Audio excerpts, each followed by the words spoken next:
We have TSgt Stephen Beck of the U.S. Air Force, soon to be a general in the U.S. Space Force. Close, but not A few more quite. years? Yeah, general's going to take at least a couple of years. Okay, that's fair. I have one question before you start.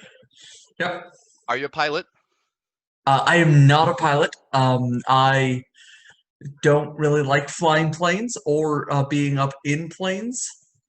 I had a pilot commander once who was afraid of heights, so it kind of turned me off the whole situation.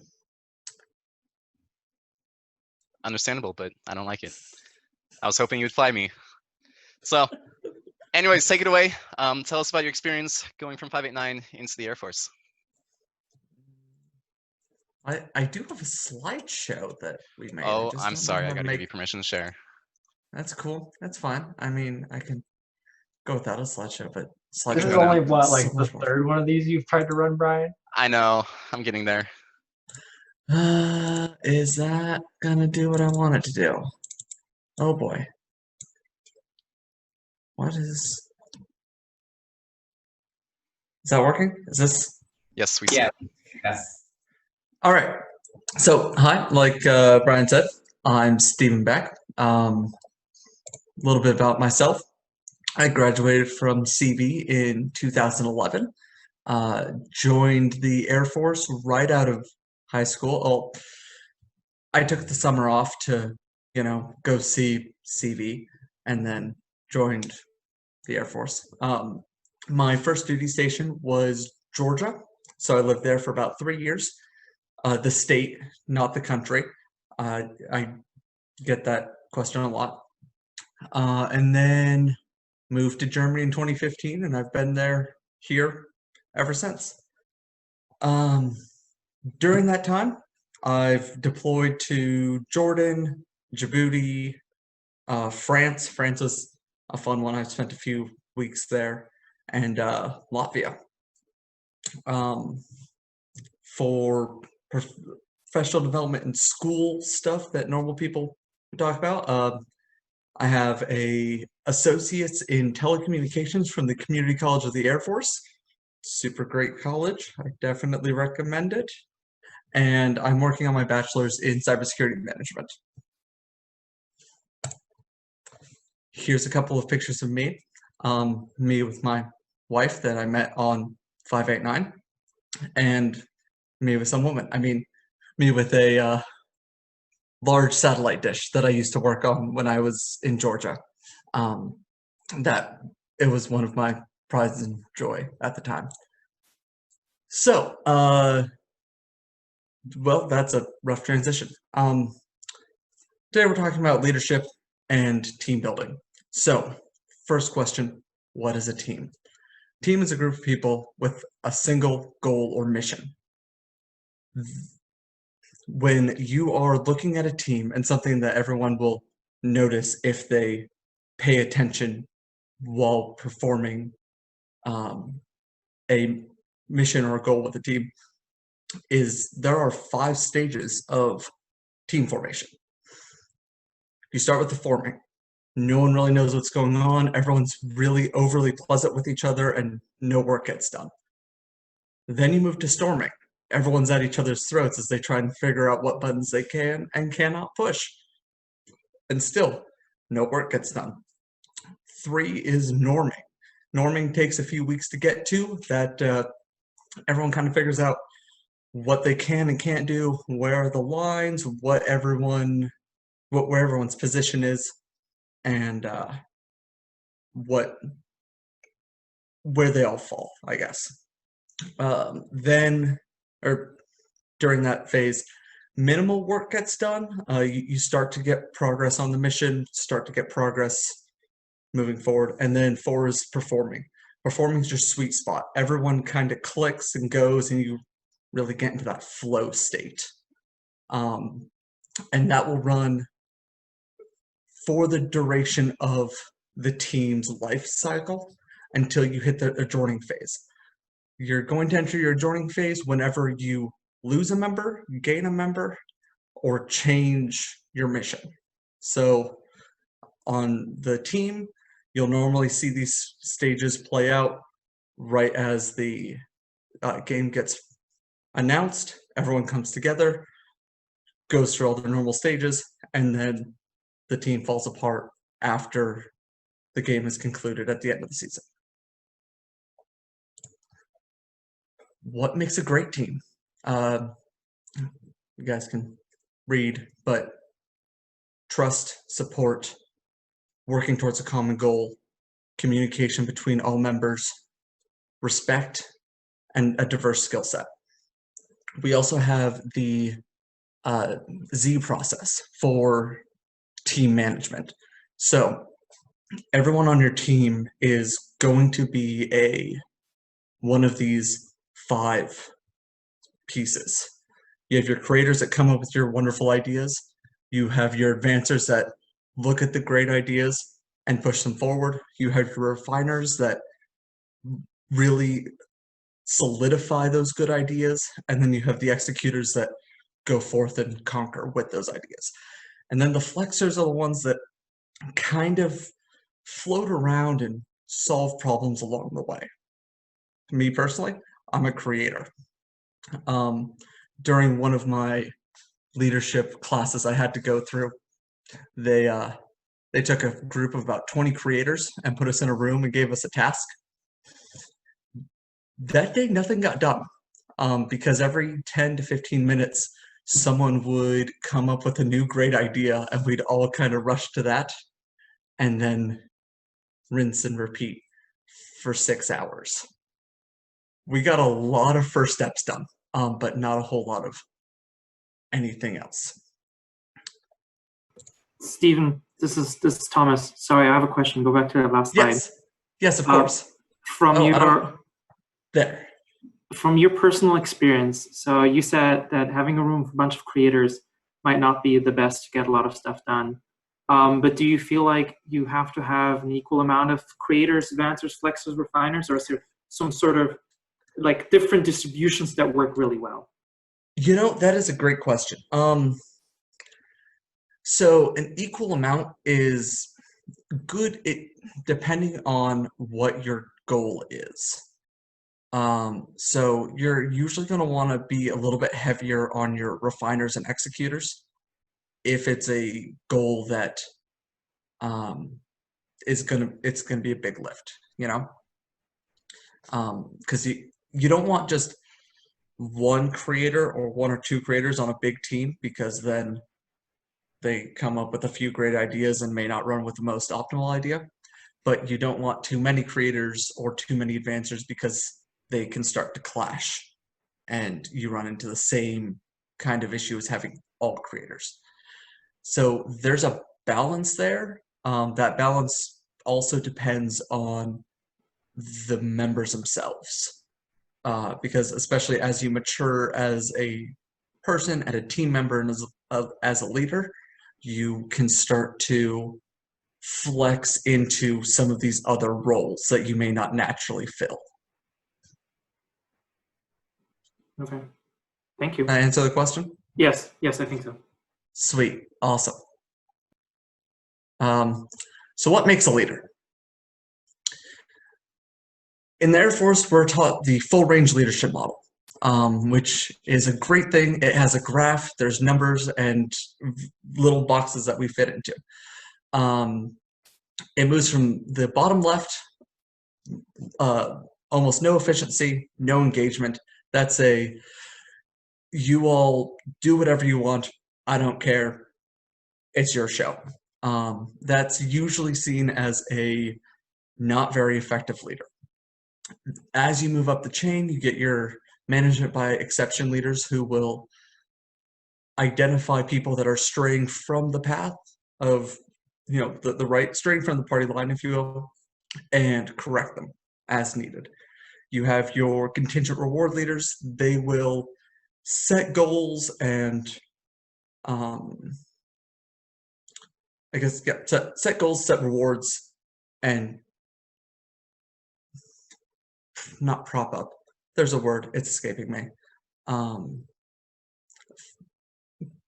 Reward the people who do well. And then you have your transformational leaders. Those are the ones that you look back on with awe and amazement because you can tell that they were the ones that made you who you are today and really affected you. For me, I've had very few transformational leaders in my life. Lynn and Dr. Nee are two of them that I think back on and go, wow, these people really showed me a path that has changed my course. I've had quite a few of the rest of them as well, and you learn what not to do for most of them. You learn what to do for some of them. It just, yeah, you want to be up to the right. It just takes the most amount of effort and knowledge and experience, I guess. Cool. Any questions? Cool.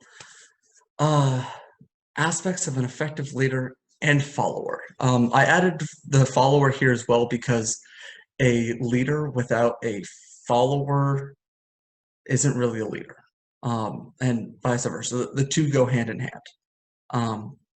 But these are what I have boiled down and condensed as my basic aspects that the most effective leaders I've worked with have followed.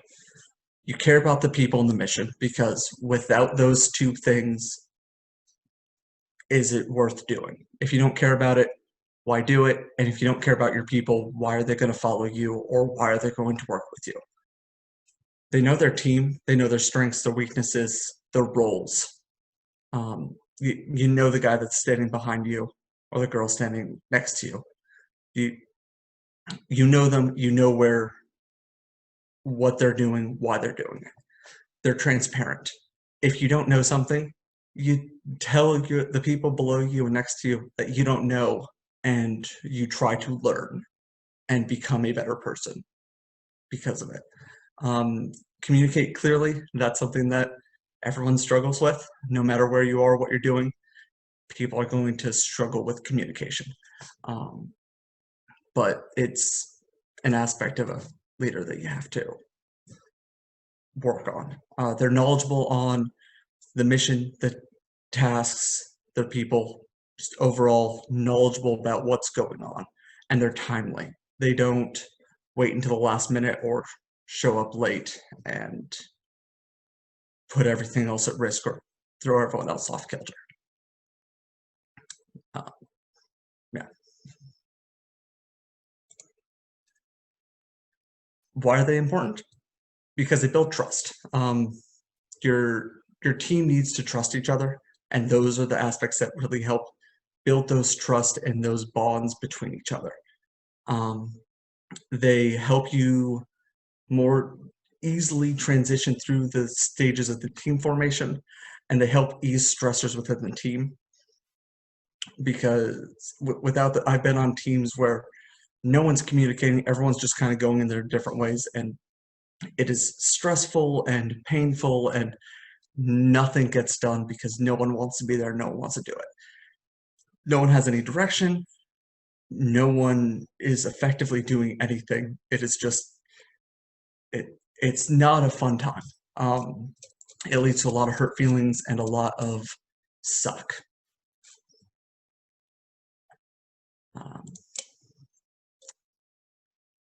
More aspects of an ineffective leader. A lot of ineffective leaders I've had are good idea fairies. And what I mean by that is they come up with all of these great, fantastic ideas, and they push with it without anyone else's consent or input. They say that, I honestly can't think of any right now because it's late and I can't do it. But they will just go with a random off the wall, we're painting the sky purple, and that may not be possible, that may not be feasible, but that's what we're going with, and they're the leaders, so you gotta do what you gotta do. Another big thing that I've seen poor leaders do is withhold information, because if you have all the cards in your hand, you feel powerful. That kills trust, that kills communication, that kills team effectiveness. You have to lay all your cards out on the table and let everyone know what's going on with the team. The moment you start withholding information and just giving out bits at a time, your team falls apart. They lack follow through. They'll promise something and either positive or negative, and not go through with it. I know me personally, I have issues with that at times. I will make empty threats or empty promises and fail to follow through, and that makes me that's a weak spot in my leadership style and my tool chain. They also, a lot of leaders I've had don't trust the guys next to them. They'd rather do it themselves than trust that someone else would do it, because someone else may not do it right. And that, again, undermines the entire point of the team. If you can't trust that your specialists are going to do what they specialize in, then why have them? Why have a team? Why are you doing what you're doing? And then an ineffective leader will also, at times, blame an individual for the failure of the team. The team does not succeed and fail on the basis of an individual. They succeed and fail as a team. And as a leader, you have to see that, know that, and own that. It doesn't, no one member, not even the leader, has the power to cause an entire team to fail. And if your team is somehow built in a way that allows, and there's some other underlying issue with that team. So, how the military shaped me as a leader? A few little tidbits of information and nuggets of sayings that I've discovered and found, have been told over the years. Semper Gumby, just be flexible. There's never a plan that is going to work right the first time. It doesn't happen. You make a plan that gets to the best of your ability, that will get the job done to the best of you can think, and it will fail, and you have to be flexible, and you have to be able to move on with that. Embrace the suck. Throughout your life, you're going to go through a lot of sucky situations. A lot of things are going to just go sideways, and you have to be willing to embrace that and run with it. There have been lots of situations I've been in where I'm sleeping in a tent that is leaking ice cold water on my head, and the air conditioner's on because we have equipment in there that needs to stay cold. And it sucks, and everything's wet, and everyone's miserable. But you embrace it and you move on, because that's what you do.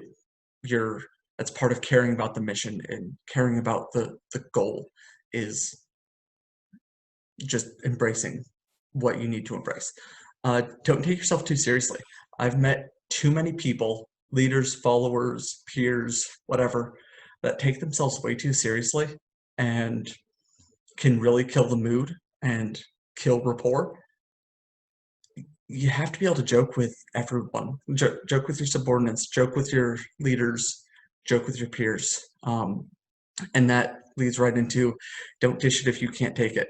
If you're the kind of guy that likes to make fun of other people, but you can't take that back, then you should probably step back and really reevaluate what's going on there. Because if you need to have that give and take, you also have to know time and place. There's plenty of things that I will do outside of the eyes of upper management that I wouldn't do in their presence. Jokes or actions that you have to know a time and place. Things that are appropriate in some places and some not. I'll leave that there. And just the power of communication, of effective communication, and the power of ineffective communication, and just how much that can undermine a team and a project. It's funny, I have a hard time articulating just how bad communication can really destroy a team. There have been too many times in my career where we were told at about 3 o'clock that we needed to get something done before we could go home at 4:30, but the guy telling us to do it was told it needed to be done at 10 that morning. So he sat on the information for 5 hours and said, "Oh yeah, by the way, here you go, have fun." And then we get it done the way he explains it, and he didn't explain it properly, so we have to do it again and end up having to stay 2 to 3 hours late. And that just kind of, it builds a discourse in the team that if the message was just sent early and effectively, it would have been taken care of and everyone would have been a lot more content. Stephen, I have a quick question for you. It's Yes, of course. which is worse, bad communication or no communication? Ooh. Like if you had to look at it as a scale of range, right? I would have to say no communication is worse. Because if you are hit with, you know, your boss comes down at 16:30 or whatever, or 4:30, and says, "Oh, by the way, I didn't tell you you needed to do this, so you don't get to go home." That's a lot worse than him telling you wrongly Mm-hmm. and then it getting done improperly. But in a team atmosphere, isn't it also incumbent upon the team members to push back if they're not getting the communication that they need?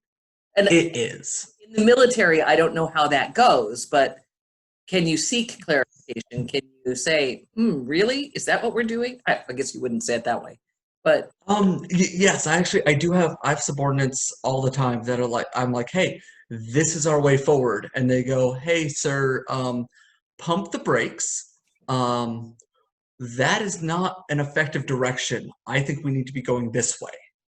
And I try and keep an open line of communication with my members, because I see us as a team trying to produce a product. so it's sort of, I think that works with every team.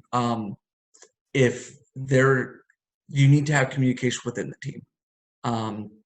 If you're building your robot and someone is not communicating a section of the game and they go on and build without that knowledge, you're going to end up with an ineffective product. right. So sort of a feedback loop, if you will. Yes. Like a good leader would be looking to create that feedback loop, I would think. Yes, exactly. You have to have that feedback loop and that constant communication back and forth, not just one direction. Which goes back into the transparency. It's making sure you're taking information from your followers and using that information, not just taking it and setting it aside so you can use your information. Thank you. Would that be a difference in leadership and followership styles? Yeah, it would be. Yes, that would be more of a not quite laissez-faire, like a management by exception, maybe. Yes, but yeah, that would be it. They're different leadership followership styles, and there's a time and a place, but in most cases, yes, you need to have that feedback loop. You need to have that that communication. back and forth and be able to see the problems from everyone's point of view and accept everyone's point of view as fact so that you can most effectively solve the problem.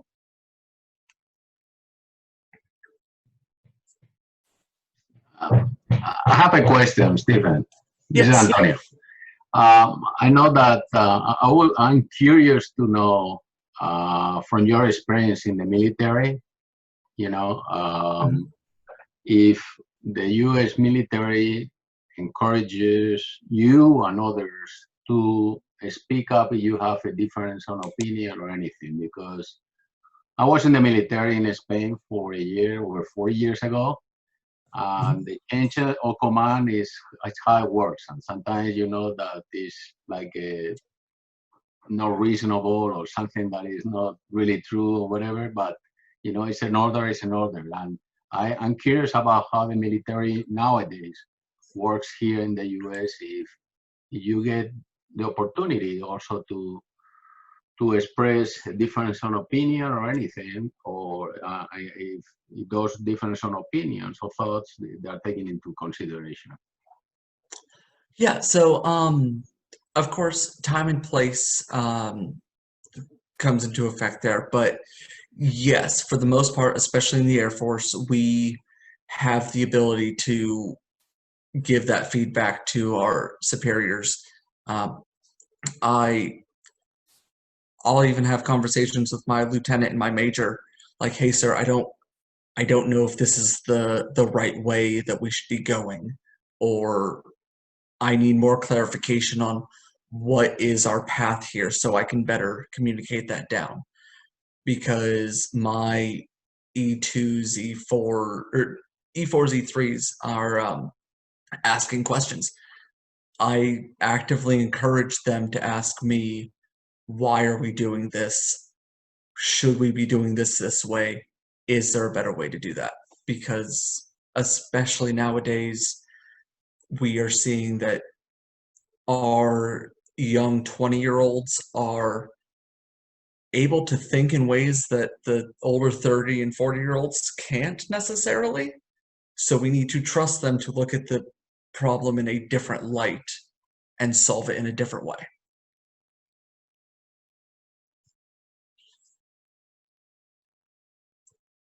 Cool. Thank you. Yeah. So how did 589 help shape me as a leader? So I was only on the team for one semester because I transferred into CV in my senior year of high school. So I only got my one chance at fame as on the game. But of course, during our game, the night before competition actually started, all of the code broke down, and I was the head programmer. So we had to, instead of go hang out with everyone on the beaches of Long Beach, sit in a dark room and reprogram the entire robot from scratch, which taught me a lot about crisis management, keeping a cool head, and trusting the people, other programmers around me. I also learned to work with conflicting personalities and people that were quite difficult to work with, and trying to get them to work on different parts of the code in a way that we could constructively bring the robot back together instead of destructively tear it apart. That was a defining moment on my time on 589 and as a leader, because we successfully rewrote the code base and made the robot work. But it was a stressful night, and I don't think we slept at all that night. Another thing 589 taught me was to reevaluate your goals. I fully believe that if we used our most senior mentors to their full capacity, we could build robots that would completely demolished the competition without question, and we would win worlds every year. But that's not the goal of 589. 589 makes good humans, not just good robots. And having the mentors step back and subtly guide from afar while all of you are actually in the guts of the game and making the robot really helps solidify that. And that was a lesson I learned after I graduated, talking with the mentors and looking back on it, going, there was something bigger going on here, and I didn't necessarily see it while I was in the pit. I also learned to be flexible. That I was a programmer, but I learned how to weld. I learned how to make sure the frame was square. I learned how to build the drivetrain. Those were well outside of my comfort zones, but I learned how to do them and work outside my comfort zone and work outside my specialty. And that's something that I took into the Air Force, where as a radio technician, I'm having to build tents and set up generators and work on things that I'm honestly not qualified to work on, but someone expects me to do it and there's no one else to do it, so I have to figure it out. And I look back at my time on 589 as a learning point for how to kind of break that mold. And one thing I tell all of my coworkers, from the commander all the way down, is I believe in the same thing 589 believes in. I believe in building good humans, not just getting the job done. I have a question, Stephen. Yeah, what's up?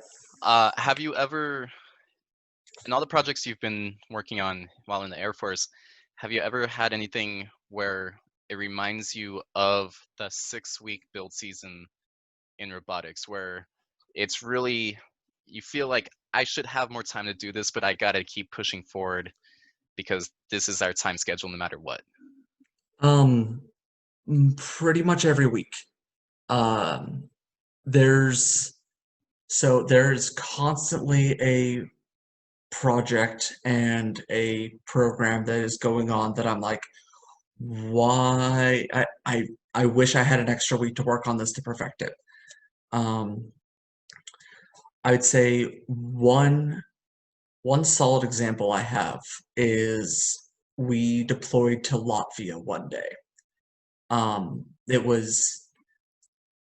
I had just gotten off of a 2-week deployment to France. I landed, and 6 hours later, I was on a plane to Latvia. Our mission there was start at a grass field and build a full base and airport that we can then launch aircraft out of, and then drop people in and do a lot of things. It was an exercise that we do every year with our northern allies. So we only get 2 weeks to do this, which means that all of our timelines are compressed from days to week, or from days and weeks down to hours. So you land and you're immediately trying to figure out, where is my infrastructure going to go? Where are my people? Where are we going to sleep? Is my equipment, did it survive? We ran into a catastrophe there when we dropped one of our generators out of an airplane. It didn't survive in one piece. So there I was with a Leatherman multi-tool and a bunch of parts of a generator trying to reassemble it so that we can get some power and recharge our radios. So that was one time. We were there for 2 weeks, and everything we were doing was constantly pressing the outer limit of time, trying to hit our metrics so that we looked good to our northern partners.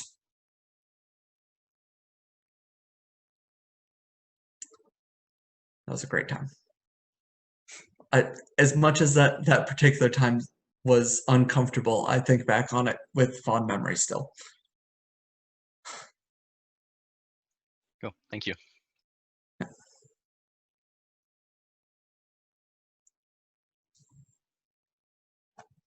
I'm out of slides. So if anyone has more questions, I can answer more questions, talk about more things. I do have another question. One thing that I have found makes an effective leader is respect. And I know you sort of talked about that, respect comes with the two-way communication and listening to ideas, but what can you say about respect and what you've learned of it? So respect is an interesting thing, especially in the military. You hear a lot of old hats talking about two different types of respect: respect for the rank and respect for the member. So you'll see people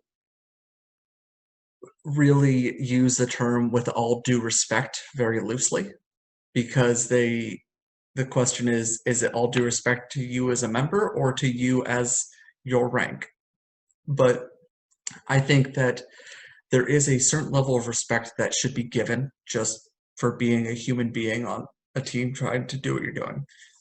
And there is a certain level of respect that you have to earn. And you earn that by showing you deserve it, if that makes sense. Just walking around saying, you'll respect me because I'm your leader, doesn't really show that you have earned it or deserve it.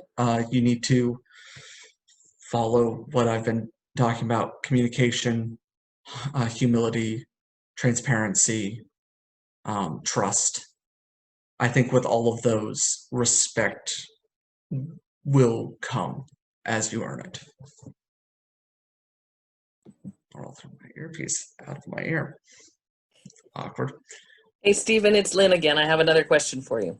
Yeah. So when you first joined the Air Force, you were not joining in a leadership capability, right? You've grown into now being what's a T sergeant, first of all?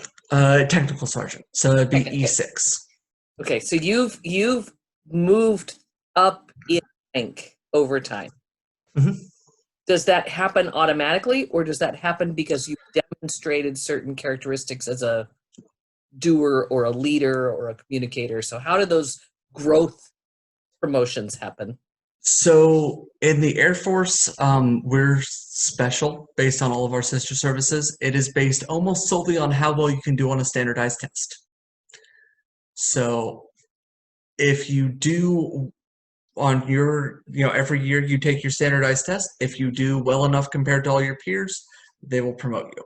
If you don't do well enough, they won't. So even if you're not a good leader, they're going to move you up in rank and leadership?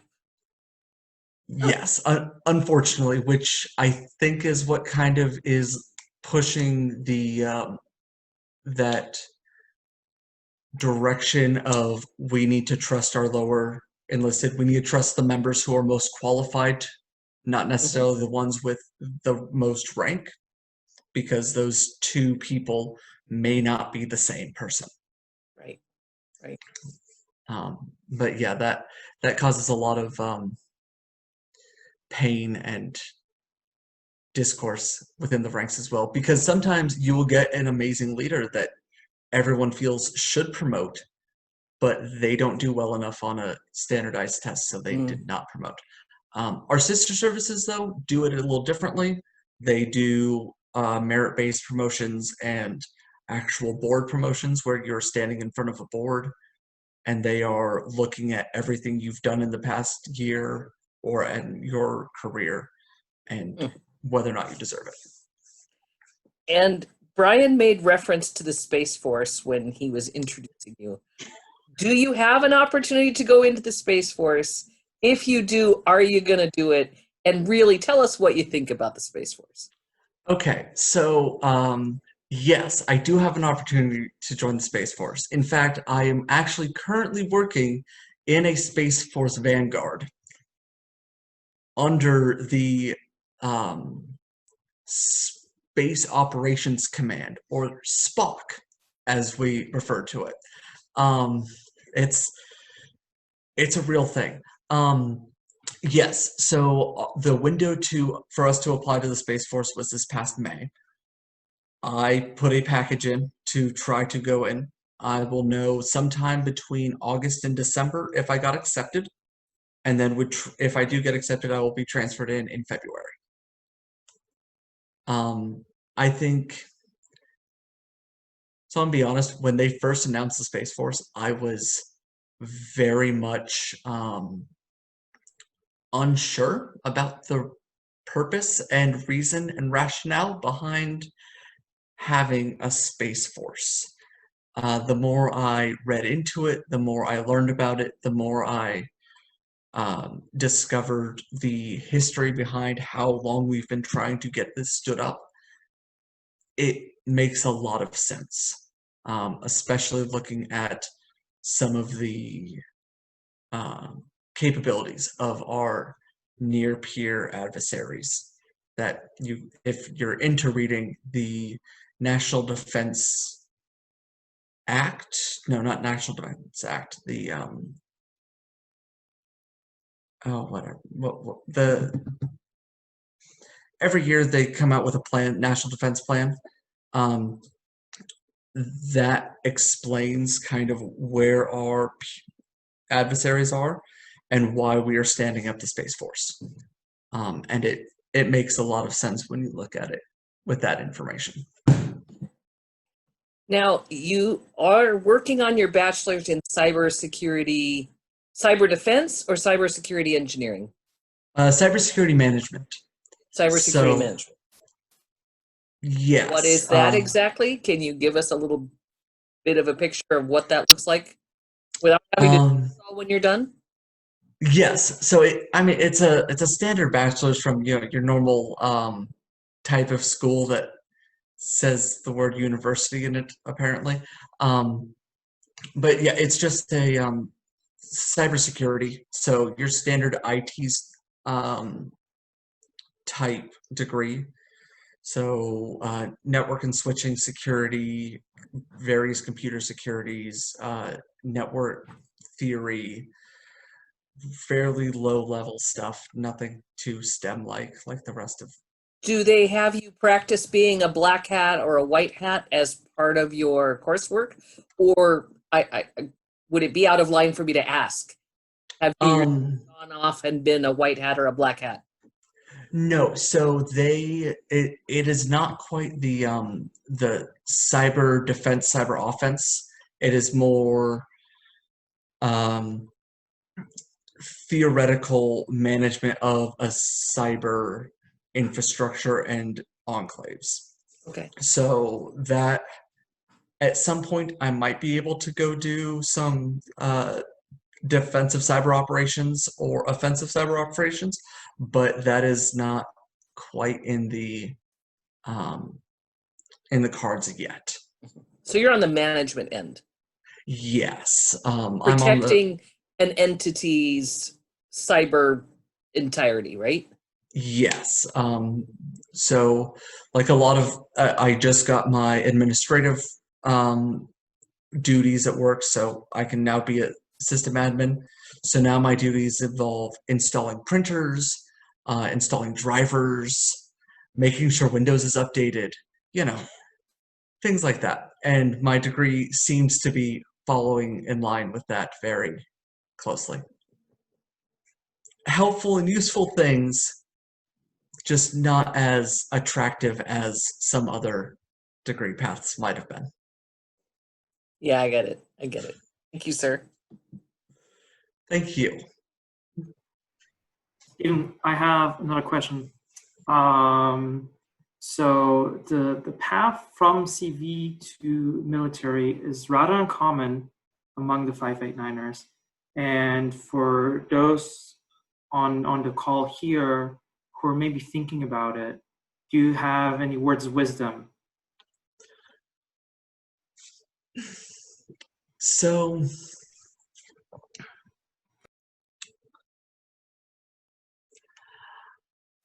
I don't regret doing it at all. I think it was a very good move for me personally. I had very I didn't have any other plans leaving CV, so if I had to do it over again, I would 100%. For our, young men and women on the call, if it's something you're interested in, do your research. Read into what jobs are available. Read into what those jobs do. Contact me if you're trying to join the Air Force. You can contact me through any of the alumni. They have my info. I can get you in touch with someone that is actually in that career field that isn't necessarily a recruiter trying to make a number meetup, and they can tell you what it will actually feel like and look like to be in your career field. If schooling isn't your thing, if that's not what you want to do, and you want to be more of a tactical, hands-on type of person, then I would recommend it. It's not a bad gig. So can I add on to that? Because you started by saying that you're in the Air Force, but you don't like to fly. Yes. And yet you chose the Air Force rather than any of the other branches. Why? So we have the best IT and cyber department out of all the branches. Other than maybe the Navy, but the Navy's all on boats, and boats really cramp my style. They also don't like being called boats for some reason. They're ships. I don't know. They're Navy. Weird. So, and Army, Marines, they have a very important job and a very important thing to do. That just wasn't who I am.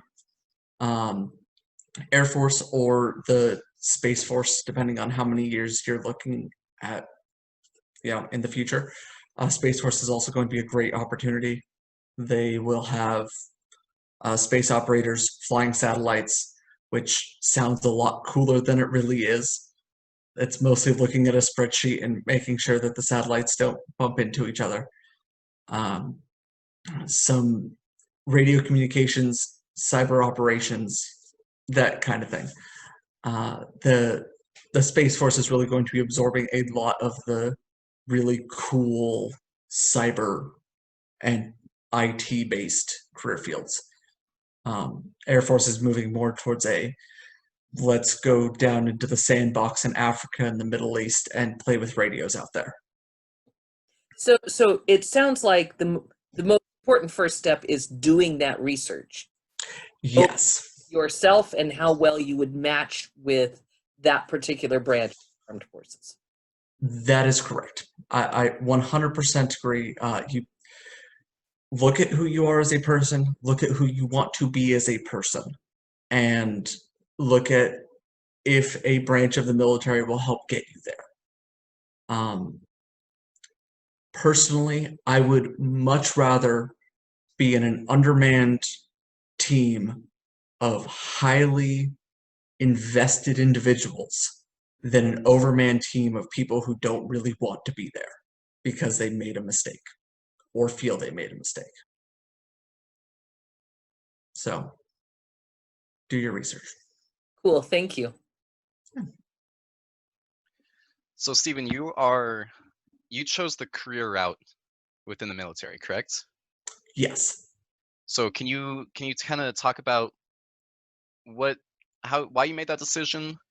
How many more years you have left, and kind of how set is that path, or does it change constantly? So basically how the path, how I got here.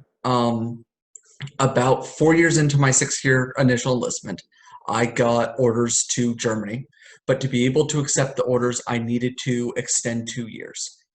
Germany was my dream base of choice. Ramstein Air Base, beautiful place.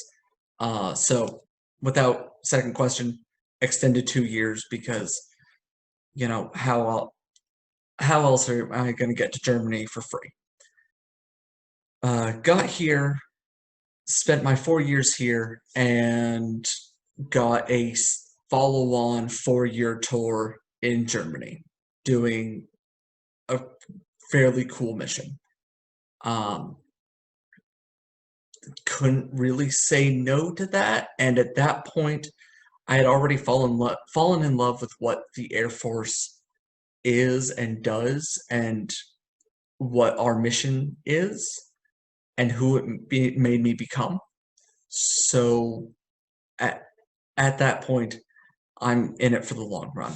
I've been in for about 8.5 years now, and that means I'll have probably another 12 to 13 years, depending on how the next 11 go. Minimum another 11 years before I'm retirement eligible, but I'll probably end up staying until they tell me I'm not allowed to be here anymore.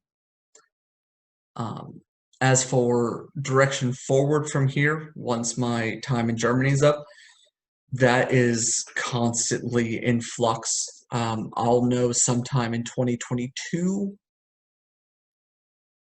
no, 2023, where I will be going after I'm done with Germany, and that will be dependent on if I make rank here and how well, how the Air Force is looking at that time. But for the foreseeable future, until at least the end of 23, I'm here doing a cool job that I'm bought in on. What if you didn't like the job that you got? If I didn't like the job that I got, if I was absolutely miserable here, there are a few different options. I could ask around, network, because just like any civilian sector job, networking is key.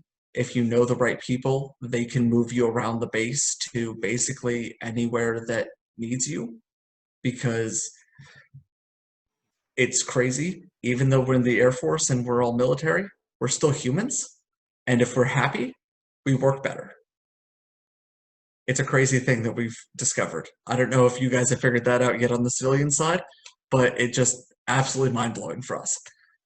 So there are options if you are, like, once you get in the military, once you're in, to be able to adjust revector, adjust course, and get somewhere where you may be happier. I understood that Ramstein Air Base does not have an FRC team, but maybe it has an FTC team. Is that true? I believe they have 2 FTC teams, or did they? Mhm. Yes, we have 2 FTC teams in the area, but no FRC teams.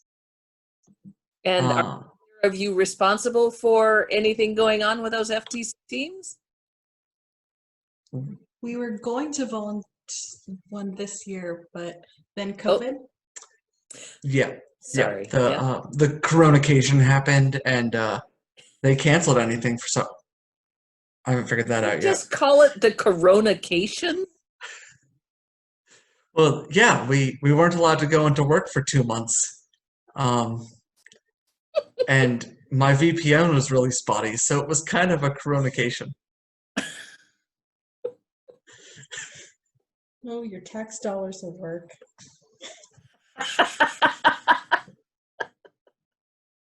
Stephen, I have another question for you. Yeah, what's up? So after you retire, would you be considered a veteran? Technically, work? I am considered a veteran now. Depending on who you ask. Well, I'm asking you, so. Well, yeah, but there's old people who have very strong feelings on what is considered a veteran or not. So for most definitions, I am currently a veteran. I've deployed to an active combat zone. I've been in for at least 4 years. If I were to get out tomorrow, I would still retain all of my benefits other than a pension. So Yes, I would be able to wear one of the cool Air Force veteran hats or even better Space Force veteran hats if the stars align. No pun intended. Nice. Good pun though. All right, does anyone else have any questions? I'll remind you, if you are nervous to talk, you can send me your message or send the question to me. I can ask it for you. You can just type it to everyone. It is an option. But otherwise, thank you, Stephen, both for your service and for taking the time in the middle of the night for you to talk to us. We are all grateful. And thank you for everyone for coming out, checking it out. We had another pretty good turnout this week, so let's try and keep growing that. Tell other students on the team, remind them that this is going on. And we have lots of great talks still. Next week we have Tanner Blocks. He said that his talk will be, Tanner, I don't remember what you said. My entire presentation will be on the driver's test for this upcoming year. So if you're interested in being a driver, or your friends are interested in being a driver for next year's team, please attend. There you go. And it will also be a training rip for the ages, so that'll be also fun to watch. All right, thank you, Tanner. Stephen, any last words for us? No, thank you for having me. This was a great time. Thank you.